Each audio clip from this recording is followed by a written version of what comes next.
Hey guys, Paul Argueta here. Thanks for tuning into my channel. Today I'm going to give you my top 5 tips on your wardrobe and business attire for real estate agents.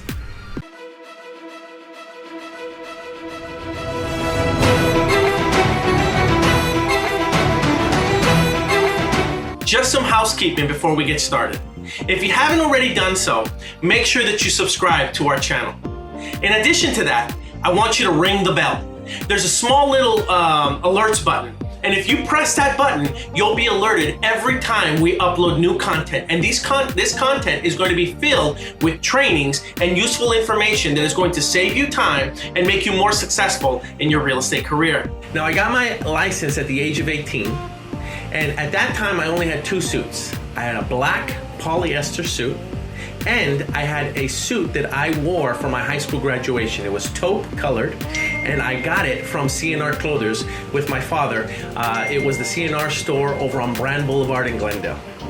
Now, that may be revealing my age because most millennials won't know who C&R was, but that was the place that we would go to go get our suits when we were growing up and younger. So I rotated those 2 suits, and I didn't know any better, so I would even launder them myself in the washer and dryer, and then I would iron them, and anytime I had a business meeting, I would wear them.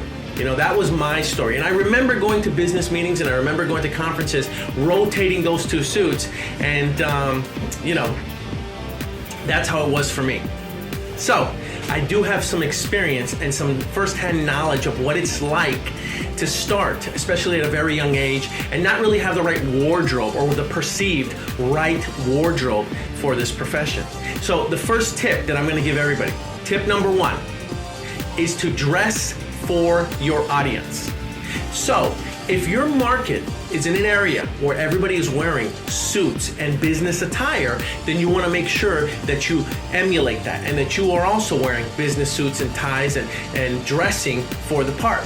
Now, on the other hand, if your market is in Middle America and you're dealing in a more rural area and people there are wearing jeans and perhaps flannels or just white dress shirts, then you're going to want to do the exact same thing. You're not going to be wearing a 3-piece business suit in Middle America because you may come off stuffy or arrogant or who knows. The bottom line is you want to dress for the audience and dress for your market that you're going after.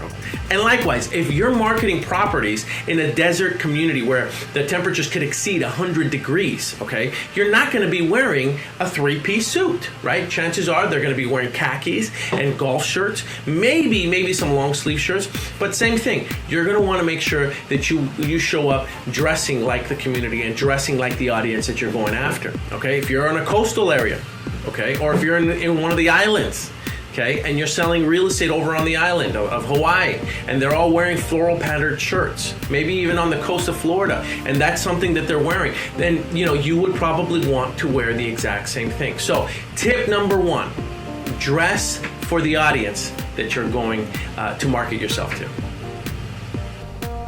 Tip number 2, the more youthful your appearance, the more professional you want to dress.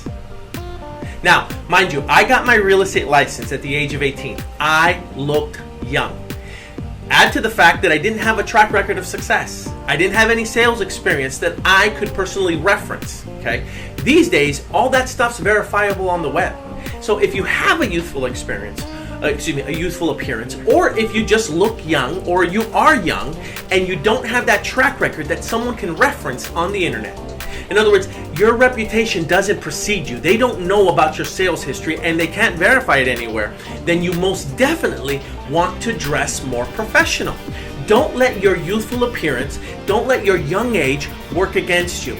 The younger you look, the more youthful you appear, the more professional you want to dress. I know that I talked about dressing for the audience that you're going after. So, if you do have a youthful appearance, or you are younger and you don't have that track record of success that you can reference or that can be verified by your potential client, okay, then what you're going to want to do is you're going to want to dress more professional and you're going to want to up it just a little bit, up the ante just a little bit. So going back to what I said earlier, you want to dress for your market, right? It's not that difficult to make something look more professional. So let's use all the examples that I've already used.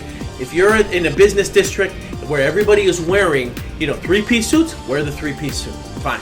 If you're in middle America where it's more rural properties and people are wearing jeans and dress shirts, all you have to do to make it a little bit more professional is just throw on a sports coat, throw on a blazer, right? Same thing for the coastal properties. Same thing in the islands. A blazer can definitely make everything look a little bit more professional. It's not that difficult, but again, for that youthful appearance or the fact that you're younger, make sure that you dress a little bit more professional. Tip number 3, dress as if you have a meeting every day. Now listen, I realize that you're not going to have an appointment every day. You're not going to have a client to meet every day. You're not going to have a meeting every day.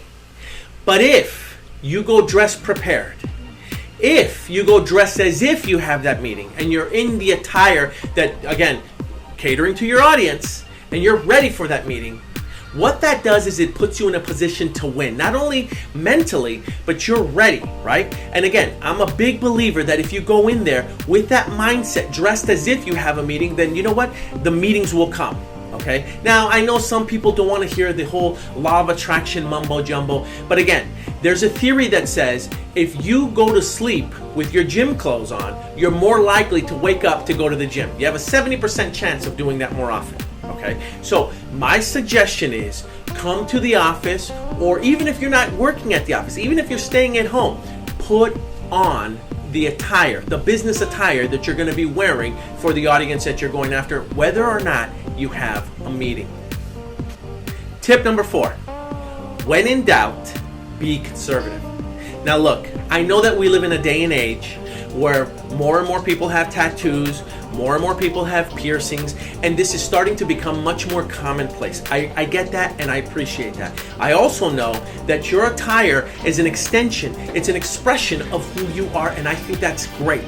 But I'm going to also suggest that when you dress, you tend to err on the more conservative side, okay? It's a safer place to be, and that way you don't ever have to worry about any clients judging you based on what you look like or what you're wearing.